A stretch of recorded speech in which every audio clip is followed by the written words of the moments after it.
মাইজানপুর জেলা পরিষদের অন্তর্গত বিভিন্ন গ্রামের বিভিন্ন অঞ্চলের আমার ভাই ভাতিজা আত্মীয় স্বজন বন্ধু বান্ধব সবার উপত্যকা বিভিন্ন অঞ্চলের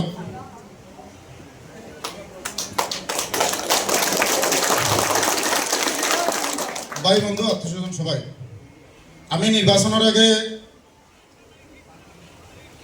কথা দিয়েছিলাম যে আমি আরই বা জিতি আমি আপনারা কৃতজ্ঞতা স্বীকার করার লাগিয়ে আপনারা সবার সাহায্য সহযোগিতা মহান আল্লাহ তাআলার অশেষ কৃপায় আমি নির্বাচিত হয়েছি। আপনারা শুকরিয়া আদায় করার আমার কাছে এখন ভাষা নাই। আমি আপনাদের কাছে আজীবন ঋণী চিরকৃতজ্ঞ থাকুন। জেলা পরিষদের কার্যকাল 5 বছর নাই, মরার আগ পর্যন্ত আমার শরীরের যে রক্ত হইল মানুষের দেওয়া রক্ত, আর এই রক্ত যত সময় শরীরের ভিতরে দৌড়াইব মরার আগ পর্যন্ত যে কোনো সময় যে কোনো মুহূর্ত আমার তৌফিকর ভিতরে রেঞ্জের ভিতরে ক্ষমতার ভিতরে ডাক দিবা ইনশাল্লাহ বন্ধা হাজির হইবা। এখানে কোনো মানুষ আপনারা যারা উপস্থিত হয়েছেন আপনারা কেউ যেন মিটিং করতাম, আমরা মরতাম আর ওজনে ফাটাইয়া দিত, সংগঠন করতাম, এটার লাগে কেউ হয়েছি না। সব আমরা কত দরিদ্র পরিবারের আমরা এখানে হয়েছি রুজি রোজগারের লাগিয়া অভাব অনটনে বিভিন্ন অসুবিধায় সুবিধা আমরা এখানে উপস্থিত হয়েছি। আজকে বাধ্য হয়েছে পরিস্থিতির কারণে বরাহ যুব সংগঠনের মতো সংগঠন খুলতে। তারা অক্লান্ত পরিশ্রম প্রচেষ্টা সাহায্য সহযোগিতার হাত বাড়ানো, আমরা সব তাদের সহযোগিতা আমরা নৈতিক দায়িত্ব কর্তব্য। এই যে প্রচেষ্টা লইছে বরাহ যুব সংগঠনে যে আমরা যে কোনো মানুষ বিপদে পড়লে যে কোনো মুহূর্তে আমি এক সময় চিন্তা করে রাই সাবুদ্দিন ভাই তার লগর আরো সহকর্মী তারা ভিডিও দেখার পরে এরা ডিউটি করে কোন সময় এই সময়টা পায় কিরকম আমি এক সময় জিজ্ঞাই বলে আমারও বুদ্ধিটা দিয়া দেও আমিও যাতে মানুষের সময় দিতে পারি, যে কোনো সময় খুললেও দেওয়া পায় ও আজকে ও ডেড বডি ও সমস্যা। আজকে একটা জাতির পরিবর্তন হয় না যতক্ষণ পর্যন্ত আমরা নিজে যত পরিবর্তন করতে পারতাম না।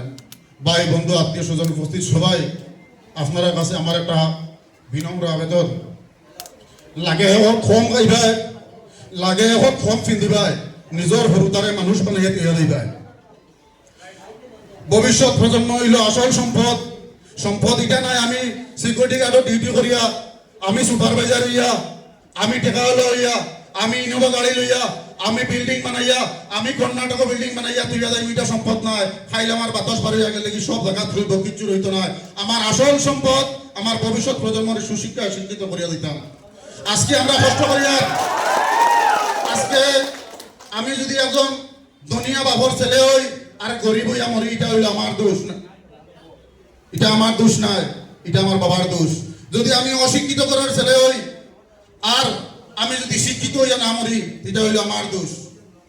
আমি যদি দরিদ্র করার ছেলে হইয়া জন্ম হই আর আমার যদি মৃত্যু হয় না, আমার যদি ভবিষ্যৎ প্রজন্মের সুশিক্ষা প্রতিষ্ঠিত করিয়া তুলে দিতে হয় না, এটা হইল আমার দোষ। জন্ম দিয়েছেন আমার মা বাবা, মানুষ বানাইয়া দিয়া গেছেন, ও মানুষের কোনো কাজ করতাম নাই, যাতে সমাজে এমন কোনো কাজ করতাম নাই আমার মা বাবার কেউ গালি দেয়। আপনারা সবসময় চেষ্টা করবা যে মানুষ হিসাবে সমাজে প্রতিষ্ঠিত হয়ে যাবার লাগিয়া টেকাওয়ালা দুনিয়া মানুষ বড় এই সমস্ত হইবার লাগি নাই, মানুষ হিসাবে সমাজে প্রতিষ্ঠিত হয়ে যাবার চেষ্টা করবা। আর আপনি আপনার ভবিষ্যৎ সম্পদ হইল আপনার ভবিষ্যৎ প্রজন্মের সুশিক্ষায় শিক্ষিত করিয়া রইয়া দেওয়া, প্রতিষ্ঠিত মানুষ হিসাবে রেখে দেওয়া। আজকে আমার হয়তো বাচ্চা আছে, আপনার নাই, হেন আছে, যারা বিয়া শাদী করছেন না আপনারা নিশ্চয়ই একদিন করবা। আর যতক্ষণ এখন যদি দেখে আপনার ভাই ভাতিজা তার কেয়ার নিবা। আমরা যারা মা বাবা এখানে উপস্থিত আছি আমরা নিজের সন্তানের লাগে প্রয়োজনে এখন কম খাইবা, কাপড় কম পিন্ধিবা, মোবাইলের এমবি কম জ্বালাইবা, কিন্তু রুতার ভোলার তুমি করবো না, উচ্চশিক্ষায় সুশিক্ষিত করিয়া রাখিয়া যায়। আর নাই আজকে আমি সিকিউরিটি গার্ড ডিউটি করি আর আমার ভুয়া কিতা এমএলএ হইতে পারতো না, আমার ভুয়া কিতা পুলিশ অফিসার হইতে পারতো না, আমার ভুয়া সিকিউরিটি গার্ড করতো। প্রতিজ্ঞা করবা আমি সিকিউরিটি গার্ডের ডিউটি করতে পারি, আমার ভুয়া পুলিশ অফিসার হইতো কর্ণাটকর। এই কথা সংকল্প লইয়া আপনারা কাজ করবা। আজকে আল্লাহ সবার সুস্বাস্থ্য ন্যাক হায়াত দান করুক।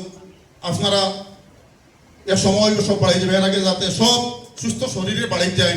আমরাও দোয়া করবো, আপনার দোয়া করবো, আমরা কেউ যাতে কেন মরিয়া আমরা মানুষের তুলিয়া বাড়ি ফটায় না এই কারণ লাগিয়া, কিন্তু আল্লাহ দায়ী না। দেখুন রিজেকর মালিক আল্লাহ, হায়াত মতর মালিক আল্লাহ, যার যেখানে যে সময় মৌত হইব কোনো পৃথিবীর কোনো শক্তি কাম হইতো না। কিন্তু আমরা যদি অসাবধানতার কারণে আমার বাইক আনা হেলমেটে চালাইয়া আশির উঠে চালাইয়া বেটাগিরি দেখাইয়া গাঞ্জা খাইয়া ড্রাগস খাইয়া মদ খাইয়া ব্যায়াম হইয়া রাস্তাত কুকুর মরামরি, এটা কিন্তু আল্লাহর দোষ, এটা আমার দোষ। আজকে মা বাড়ির তনে ফাটাই আইছি আমার বাড়িরে চালাইবার লাগিয়া, দুই পয়সা খামাইবার লাগিয়া সুন্দর অবস্থায়, যাতে কোনো ধরনের আমি খেয়ারে টার্গেট করি হইয়ার না। দয়া করে আমার ভাই আত্মীয় স্বজন আপনার প্রতি আমার লাগাই আপনারা যেরকম মায়া আছে, অনেক সময় দুঃখ লাগে, কষ্ট লাগে। আমার ভাই হল আইসেন রুজি রোজগার হইয়া মারা যায়, আমরা তেমন কোনো সাহায্য করতে পারি না। আপনারা বাইক গাড়িগুলো যারা চাই ডিউটি করেন বা ডিউটি পয়েন্টে যারা যায়, ধীরে ধীরে খেয়াল সতর্কতার সহিত চালাইবা। আমরা গাড়ি যারা চালাই সতর্কতা অবলম্বন করে চালাইবা, সবসময় খেয়াল রাখবা যাতে আমার বাড়ি আমার উপরে নির্ভর করে। আমার এই অসাবধানতার কারণে আমার একটা পরিবার বিপদে পরিচালিত হইব, সেই কথা মনে রাখিয়া সুন্দর সুষ্ঠুভাবে নিজের সে সময় যে দায়িত্ব আছে লগে হক হালালভাবে সততার সহিত নিষ্ঠার সহিত দায়িত্ব পালন করিয়া দিবা, দেখবা কামিয়াব হইব। নিজের এই রাখবা যে আমি একজন সমাজ প্রতিষ্ঠিত মানুষ হিসাবে রাখিয়া দিতাম এবং আমার ভবিষ্যৎ প্রজন্মরে একজন মানুষ হিসাবে মানুষ রেখে গড়িয়ে দিতাম। লগে আজকে কর্ণাটকে বহুত মানুষ আইসি, আমরা ফ্যামিলি লইয়া অনেক বাচ্চারা সুশিক্ষায় শিক্ষিত করবা, লগে সবাই মুক্ত করার চেষ্টা করবো। আমরা বুনিয়াদ হইল আমরা যারা ইসলাম ধর্মাবলম্বী মানুষ যারা আছি, আমরা যারা মুসলমান আছি, আমরা বুনিয়াদ হইল সবাই মুক্ত শিক্ষার উপরে, সেটা এখানে থাকুন বাড়ির থাকুন যেখানে থাকুন সেটার উপরে গুরুত্ব রাখবা। আজকে বরাক যুব সংগঠনের আমার সম্পাদক সাদুল্লাহ বড়ুবাইয়ের লগে আলোচনা হয়েছে, আমিও সংগঠন করছি। যে সংগঠন আমি আজকে 2-3 বার আলোচনা করছি, আমি আপনারা সবরে কইম যে প্রত্যেক মানুষে এই সংগঠনের আমি আজ ধরি 4-5 বছর আগে আসলাম। আমার এখানে মনি ভাই আছে, আমার হিফতো তারা আছে, বহুত আছে, নাম বলে বেদা নাই খাইছে, আমার মাসুমও আছে, আমার বহুত মানুষ আসলাম, সব জায়গা গেছি, অনেক দাওয়াত পাইছেন, রমজান মাস আছে। আমি আপনারা তখন একটা আহ্বান করছিলাম যে আপনারা ইউনাইটেড থাকবা সবসময়। বর্তমানে দেশ দেশের অবস্থা ভালো নয়, ইউনিটি স্ট্রেংথ, একতাই বল, সব এক থাকবা সবসময়। মনে রাখবা আমি বিদেশ তো একলা আইছি, আমার ভাই মা বাপ ছাড়িয়ে আইছি, কেন আই আরব ভাই লোকে ঝগড়াঝাটি করার লাগি নাই, শত্রু বাড়াইবার লাগি নাই। এক হইয়া সবসময় চলার চেষ্টা করবা।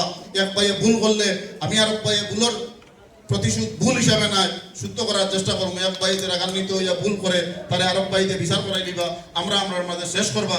আমি আমার বিশেষ করিয়া আসামের বাসিন্দা যারা আছেন, আমার বরাকবেলির যারা আছেন, হাইলাকান্দি ডিস্ট্রিক্টের যারা আছেন, সবরে কইমি একটা আহ্বান রাখবো, আপনারা সব এক আর ন্যাক হইয়া থাকার চেষ্টা করবা। আমরা দেখুন আমরা মানুষ মাত্র ভুল হয়, ভুল শুদ্ধ হইলে আর ক্ষমা করিয়া দেওয়া আল্লাহর জাতর গুণ। যে আমরা পর্বতের মতো গুনাহ করলে আল্লাহ তাআলা মাফ দেয়। আজকে আমরা সালামিরের মাধ্যমে দেখ পাই, বন্ধু ভাই আত্মীয় স্বজনের মাঝে আমরা মাঝে ভুল বুঝাবুঝি হয়, আপনারা এখন মাফ করিয়া দিবা। এটারে আরো লম্বা করিয়া জড়াইয়া মামলা মোকদ্দমা মায়ের এই সমস্ত জিনিসও যাইবে না। আজকে বরাক যুব সংগঠনে খুব ভালো একটা ইনিশিয়েটিভ লইছে, এই নিউ লাইফ ফাউন্ডেশন। আজকে তারা যে বক্তব্য শুনছি, সমাজ সেবা তার উদ্দেশ্য, মানুষের বিপদ ইমার্জেন্সি ক্রাইসিস দাঁড়ানি পাশে দাঁড়ানি। আপনারা যারা আমরা বরাক উপত্যকার আসাম রাজ্যের যতজন মানুষ আছেন, আর যে 2টা বরাক যুব সংগঠন, আমি বরাকর যারা আমার যুবক ভাই হল, ভাই বন্ধু আত্মীয় স্বজন যারা আছেন, প্রত্যেক মানুষের কাছে আমার আহ্বান থাকবো, আপনারা এই সংগঠনের প্রাথমিক সদস্য লইবা। এবং আমি বরাক যুব সংগঠনের কর্মকর্তাগুলোরে কইমু, আমার সভাপতি সম্পাদক সহ প্রত্যেক কর্মকর্তা কইমু, আপনারা road wise area wise zonal হিসাবে এক ঘন্টা দায়িত্ব দিবা, প্রত্যেকের প্রাথমিক সদস্য লইবা। আপনারা নির্ধারিত করিয়া বছরে একবার ওলা একখানে বইয়া চা খাইবা, একবার মিটিং করবা, একজনের পরিচয় হইবা, খবর আপল লইবা, পারলে 6 মাসও লইবা, আর মিনিমাম হইলেও 50 টাকা হোক 100 টাকা হোক দিবা, যেটা কাজ লাগতো না। এই টাকা ফান্ডে জমা থাকবো। হঠাৎ করিয়া যদি আমার মধ্যে কোনো মানুষের অ্যাক্সিডেন্ট হয়, কোনো মানুষকে সাথ হতাইতে লাগতো না, তাহলে সুন্দর মতো বাড়ি ফটাইতে পারবা। আজকে কোনো মানুষ আমরা আইসি, আজকে ডিউটি বন্ধ হয়ে গেছে, আমি বিয়ারাম হয়ে গেছি, আরব ভাই আমার হেও আইসি রুজিত, 1 হোক 2 হোক খাওয়াইবা, তাহলে বেশি খরচা নাই। যদি আমরা এলে কোনো ফাউন্ড থাকে তাহলে আর 1 মাস 2 মাস তোমার বেতন দিয়ে চালা দিতে পারবা, আপনি গরো হইয়া মোটামুটি সুস্থ আর পর্যন্ত থাকতে পারবা। আজকে বাড়ির কোনো মানুষের বিপদাপদ হয়, কোনো ইনসিডেন্ট হয়, আপনারা রিটেন মাধ্যমে সিস্টেমেটিক থ্রো ওয়েতে সংগঠন জানাইবা। আমি আহ্বান রাখবো বরাক যুব সংগঠনের সভাপতি সম্পাদকরে বা আমার নিউ লাইফ ফাউন্ডেশনের যারা কোনো সবরে আপনারা একটা সময় এক্সিকিউটিভ মিটিং ডাকিয়া এটা কোনো চিন্তাধারা করা যায়নি করিয়া সব ইউনাইটেড লইয়া চলবা। আপনারা যে কোনো সময় যে কোনো মুহূর্ত ডাক দিবা, ইনশাআল্লাহ আমার সাহিত্য পরিমাণ ক্ষমতা পরিমাণ আমি আপনার দ্বারা পাইবা, সহযোগিতা পাইবা। আমি আজকে এখানেও আপনার গামছা নিতাম, ফুলর টুরা নিতাম, এটা কিছু লাগিয়ে আইসি না। আমি অভিভূত, আমার কল্পনার বাইরে যে এইভাবে সবাই আয়োজন করিয়া আমার সাদুল্লাহ বড়বাবু ভাই তারা বরাক যুব সংগঠনে আয়োজন করবা, এটা আমার কল্পনা আসলো না। আমার উদ্দেশ্য আছিল যে দেখুন আপনারা সবর দোয়া সাহিত্য সহযোগিতা আমি জেলা পরিষদ সদস্য হিসেবে নির্বাচিত হয়েছি। আমি এটা হইয়া আমার কিছু দায় দায়িত্ব আছে। বিভিন্ন সময় ফ্লাড আইস, তারপরে অরুণোদয়, তারপরে